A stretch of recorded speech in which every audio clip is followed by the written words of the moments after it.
Bihar TV, नई सोच नई दिशा।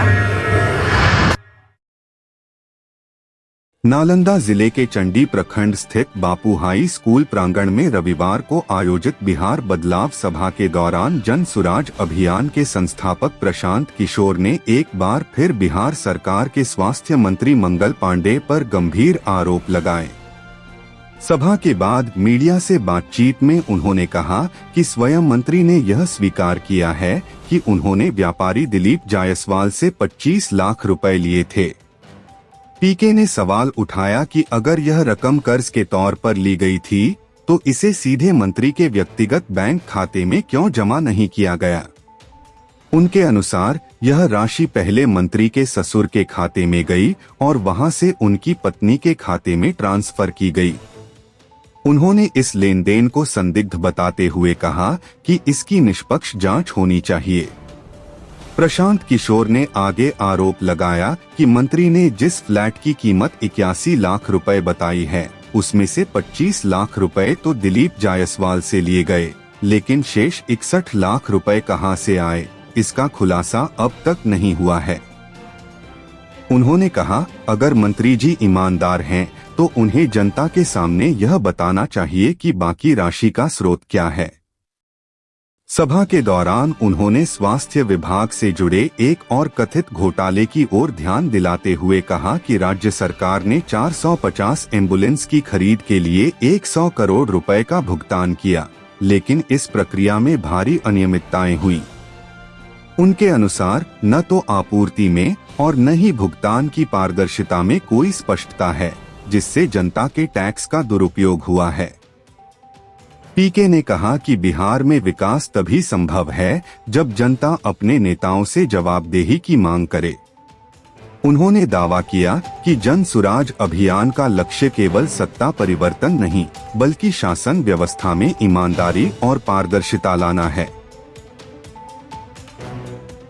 मंगल पांडे जी ने पहले तो ये स्वीकार किया है कि जो 25 लाख रुपया दिलीप जायसवाल जी ने चेक के माध्यम से आरटीजीएस से उनको भेजा है, उसको उन्होंने स्वीकार किया है। वो पैसा दिलीप जायसवाल जी ने मंगल पांडे के पिताजी को दिया है। अब फ्लैट का जो दाम है, याद अब ध्यान से सुन लीजिए, फ्लैट का दाम है 86 लाख रुपया, टोटल पेमेंट हुआ है 86 लाख। हमने कल सिर्फ घोषणा की, सिर्फ जानकारी दी है 25 लाख के बारे में। तो अब मंगल पांडे ये कह रहे हैं कि 25 लाख लिए तो थे लेकिन वापस कर दिए।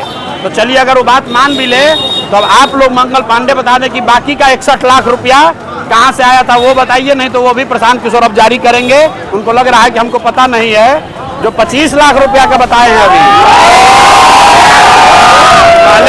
पहले तो मंगल पांडे फंस गए ये कह के, उन्होंने स्वीकार कर लिया कि हमने दिलीप जायसवाल से 25 लाख रुपया लिया था।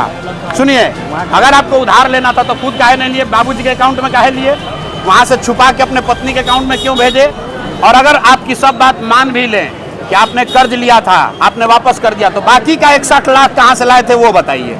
और नहीं बताइएगा तो 7 दिन के अंदर हम बता देंगे कि 61 लाख रुपया कहां से आया। दूसरी बात, उन्होंने कहा कि हमने कॉलेज का कुछ मदद नहीं किया दिलीप जायसवाल का, वो तो विश्वविद्यालय अनुदान वाले करते हैं, यूजीसी वाले करते हैं। तो आप लोग को बता देते हैं, इसको भी कैमरे पर नोट कर लीजिए, पूछ लीजिएगा। जब तक यहाँ का स्वास्थ्य विभाग एनओसी नहीं दे तब तक कोई भी कॉलेज को विश्वविद्यालय डीम्ड यूनिवर्सिटी का नहीं मिल सकता है।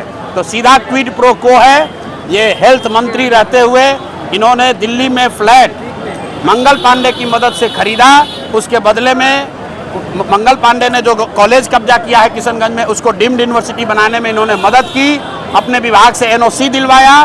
तो 2 सवाल मंगल पांडे के लिए कि 61 लाख रुपया जो आपने अभी तक नहीं जानकारी दी है, बताइए कि 61 लाख रुपया कहां से आया, किसने दिया। नहीं तो प्रशांत किशोर ये जानकारी पब्लिक को देंगे कि 61 लाख रुपया आपके पास कहां से आया था।